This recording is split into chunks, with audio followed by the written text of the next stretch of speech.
Muchas gracias por estar con nosotros en Hola País. Si bien ya le presentábamos una nota que no tiene nada que ver con economía, me gustaría rectificarlo con usted, darle la bienvenida. En primer lugar, Gonzalo Chávez, él es economista. Vamos a tocar un tema que le ha llamado curiosamente la atención a muchas personas. El dólar paralelo, o el USDT, como se le denomina correctamente, ayer rompió la barrera de los 15 bolivianos. Por favor, entrando en materia, Gonzalo, explíquenos qué significa esto. Muchísimas gracias, muy buenos días, un saludo a tu cordial audiencia. Mira, significa que hay pues una enorme escasez de dólares, se está consolidando que en el país faltan dólares. Y el fenómeno que estamos viviendo es una combinación de oferta y demanda de dólares, pero también de incertidumbre y con temas psicológicos que algunas veces pasan en la economía, ¿no? Porque, a ver, ¿por qué no hay dólares? Porque básicamente los dólares vienen de 4 fuentes. Nuestras exportaciones, estas exportaciones han estado bajando y sobre todo vienen bajando muchísimo desde el 2014. En el año 2014 nosotros exportábamos 6.500 millones de dólares, 6.500 millones de dólares de gas. Ahora el Estado solo exporta 1.500 millones de dólares. Entonces ahí está la principal restricción. Entran pocos dólares. En los últimos años hemos tenido déficit comercial, que significa que hay más importaciones, dólares que salen, y menos exportaciones, dólares que no entran. Entonces ahí tú tienes el primer cuello de botella. El segundo cuello de botella tiene que ver con la inversión extranjera directa, que en el país es muy baja. No pasa de 200 o 300 millones de dólares en los últimos años. Después están las remesas internacionales de los bolivianos que viven fuera del país. Estos mandan también poco, alrededor de 1.200 millones de dólares. Y la otra fuente de dólares son los préstamos. Y los préstamos pues han entrado pocos, ¿no es cierto?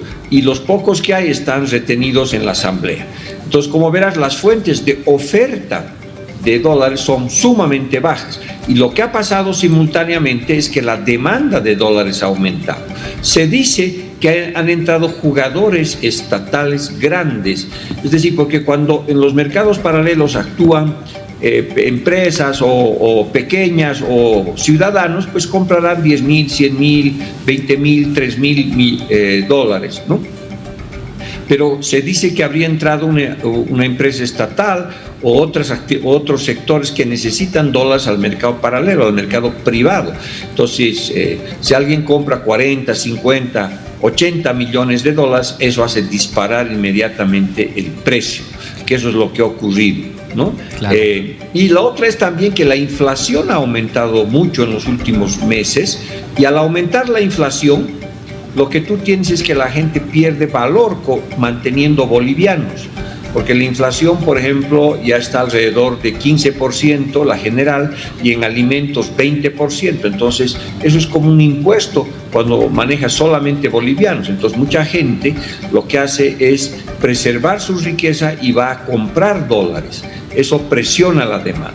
Ahora, paralelamente a todo esto, es probable que también tengas una demanda por especulación, porque hay nerviosismo con la crisis política, y eso probablemente se va a profundizar en los próximos semanas. Entonces, tienes un dólar que ha cambiado, el precio del dólar ha cambiado de piso. Durante varios meses está alrededor de 9 bolivianos, después ha pasado a 11, y aparentemente, porque hay que ver todavía las otras variables, pero aparentemente ahora estamos con un piso más alto, de 14, ¿no es cierto? Entonces, esas son las razones por las cuales el dólar está subiendo, y bueno, si no se corrigen de fondo los problemas económicos, como generar divisas, por ejemplo, difícilmente el dólar va a bajar, ¿no? Claro. Ahora, Gonzalo, yo hacía seguimiento a todo lo que usted nos relataba en orden cronológico, lo decía muy bien y muy preciso.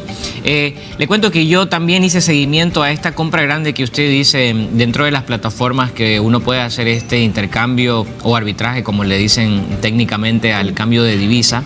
Y sí hubo una entidad, no saben el nombre obviamente porque no se puede, no le informan a uno quién hace ese tipo de compra, pero sí hace unos días hicieron la compra de 100 millones de bolivianos a través de la página de Binance y liquidaron a muchísimos microcajeros, es decir, personas que utilizan este tipo de negocios para comprar, vender monedas y así también tratar de sacar un rédito es parte de en la crisis sacarle alguna ventaja si quiere verlo usted. Entonces, eso por un lado.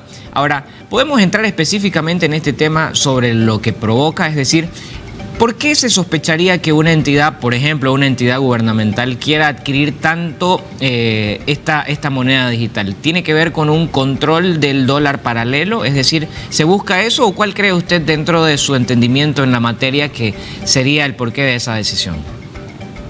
Bueno, mira, yo creo que sobre todo es un problema de acceso a dólares. En las últimas meses, semanas en particular, ha habido pues una fuerte escasez, sobre todo de diésel y un poco menos de gasolina, que se ha regularizado un poco en estos días, pero hace algunas semanas atrás, pues tú te acordarás que había una gran restricción en el tema de petróleo, ¿no? Entonces, ¿qué es lo que ocurre? El gobierno necesita comprar, por semana necesita 60 millones de dólares, por semana. Porque tanto la gasolina como el diésel utiliza dólares, o sea, tú no puedes ir a pagar en yuanes o en soles o en reales, ¿no es cierto?, en los mercados donde te venden diésel y gasolina. Por lo tanto, lo que ha ocurrido es que seguramente un actor grande ha entrado, ¿no es cierto?, para comprar esos, como tú dices, esos 100 millones de dólares. Y las ofertas pues son centenas, miles de pequeñitos que inclusive cuando ves en esas plataformas te ofrecen límites de 5,000, 3,000 dólares, son pequeños, no sé, todos los que están ahí. Ahora, ese es el criptomercado. No nos olvidemos también que el gobierno anunció a través de la ley financiera y otras normas, autorizó al Estado a comprar criptodólares. Entonces, también la señal de decir, bueno, va a entrar uno grande, inmediatamente genera pues grados de que se incremente el precio del dólar, ¿no? Entonces, hay un grado de especulación, por supuesto, también en esta línea.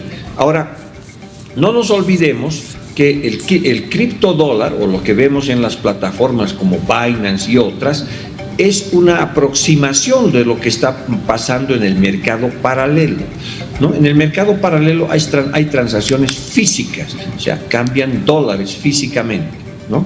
Entonces, eso no sabemos con precisión cuánto es, porque el criptodólar señaliza y probablemente también genera pues una distorsión.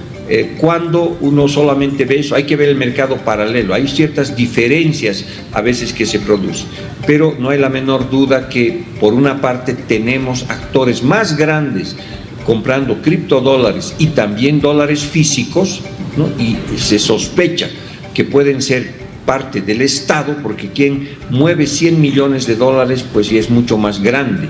La mayoría de los exportadores e importadores que manejan físico se mueven en los mercados internacionales.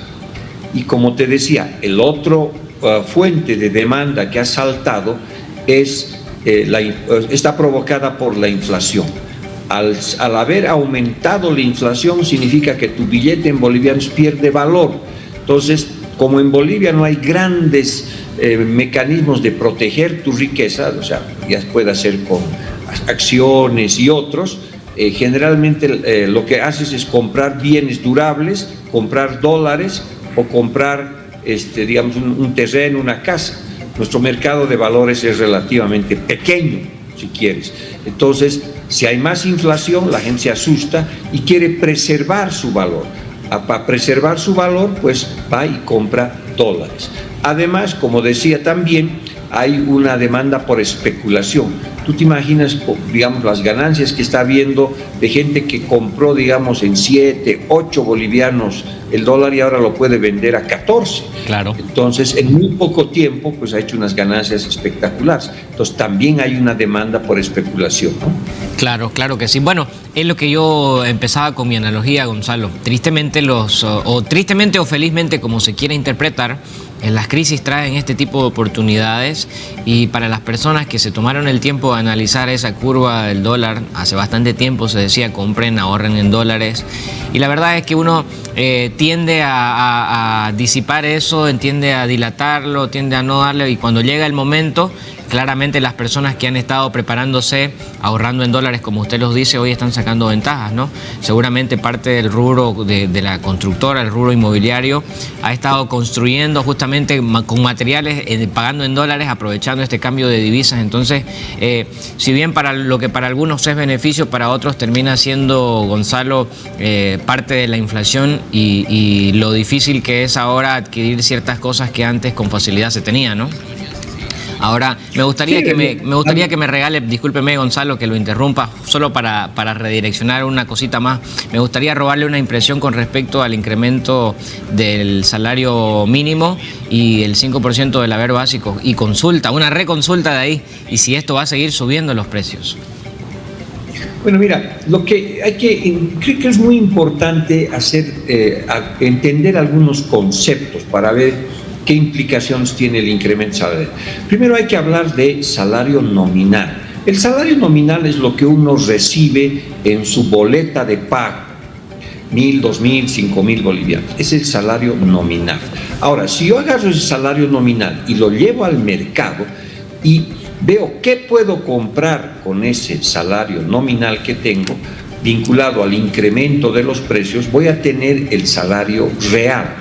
Entonces, lo que a la gente le interesa es el salario real, lo que realmente puedes comprar en bienes y servicios con tu salario nominal, ¿no?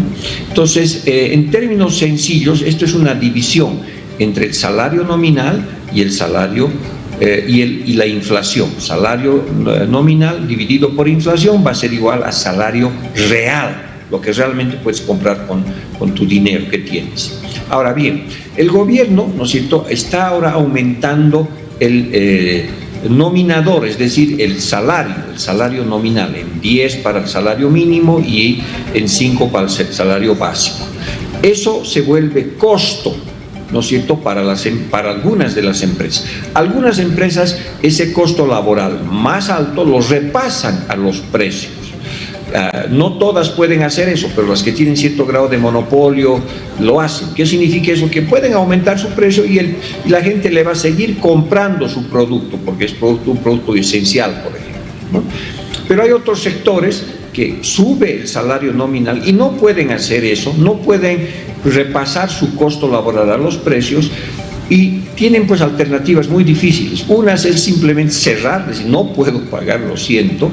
Otras se van al sector informal, donde obviamente no hay incremento salarial. Entonces, por la parte que tiene que ver de costos, sube la inflación. Ahora, el otro incremento de salarios se da en el sector público, ¿no? En este caso está acotado a ciertos grupos, pero son la mayoría del sector público. Claro. ¿Cómo el gobierno financia esos salarios? Como saben, hace 12 años hay déficit público, o sea, tiene menos ingresos que las inversiones y gastos que hace. Entonces no tiene plata. Entonces, ¿cómo va a financiar? Una alternativa es que deje de invertir, y lo que hace que el crecimiento sea más bajo. Claro. La otra alternativa es que el gobierno pues emita moneda, como ha estado haciéndolo en los últimos años.